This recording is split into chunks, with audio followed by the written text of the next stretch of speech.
Hi everyone, this video is slightly different because I'm not talking about anything specific to do with the tasks or questions of English language. I'm looking at how to organise revision. So a question that I get asked a lot by my students is this one. If I was sitting the two GCSE exams for English language this year, how would I organise my revision to make sure that I was studying everything? That I wasn't leaving any of the questions out. The way to revise is to make sure you start early and to do short, sharp bursts of revision over longer, because then your brain will retain the information in its long-term memory. If you're cramming the night before the exam, very little of that information will actually stick. So we need time in order to remember things. It's called rehearsal in memory in psychology. When we rehearse information, it is more likely to stay in our long-term memory. So yeah, this is a question that students ask me a lot, and what I do is I give them a revision timetable, and that revision timetable I'm going to be showing you in this video. So short, sharp bursts over longer. So what I do is I give students a grid that looks like this. So I give this to students in February, ready for March the 1st, because I really say to students that you need to start revision early. So what I do is I give them the months down the side and the days across the top. So you can see we've got months, days of the month across the top, and March, April, May and June down the side. What I then do is I block out days which we don't have. So we don't have a 31st of April, and what I do is I also put in the exam dates. And of course, remember, please, that these change every year. So the 5th of June and the 12th of June is for the 2023 summer exams. So if you're watching this in another year, please remember that those exam dates will change. So this is, specifically for this year.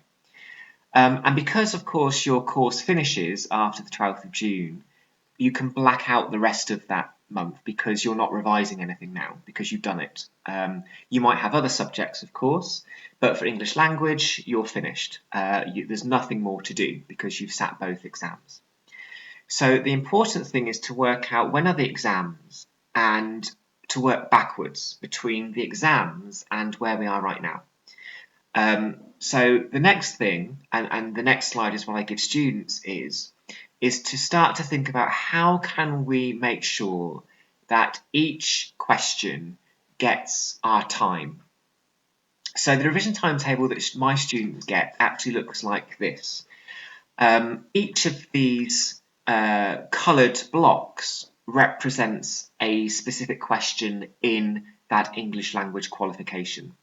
And you can see I colour code. So red is paper 1 question 1, orange is paper 1 question 2, and so on. So you can see that over the course of 3.5 months, up until those exams, students are directed to a specific question to revise. And these days aren't 8 hours revision, that would be ridiculous.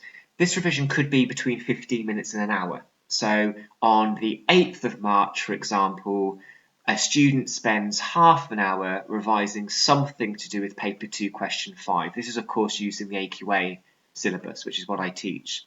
But you can use the blank timetable and adapt it to your own exam board and your own questions. So this is specific to AQA.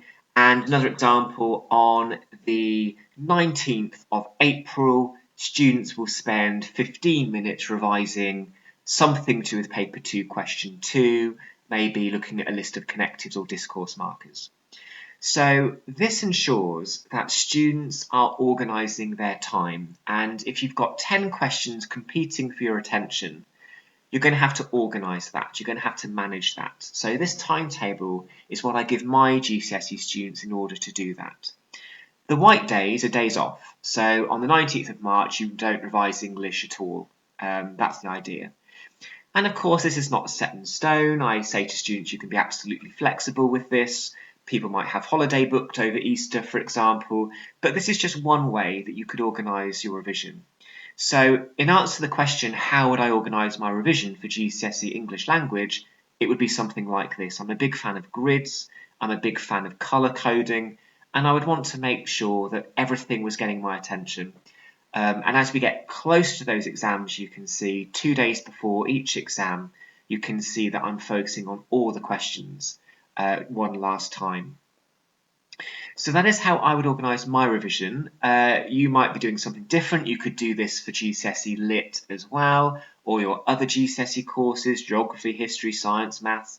But it's about thinking about how you can break that subject down into components and then trying to find a way to split those components across numerous months in order to avoid long days sat at a desk studying for hours and hours. That's not always the best way to revise. So that's what I would do. Okay, so feel free to use something like that if it helps you.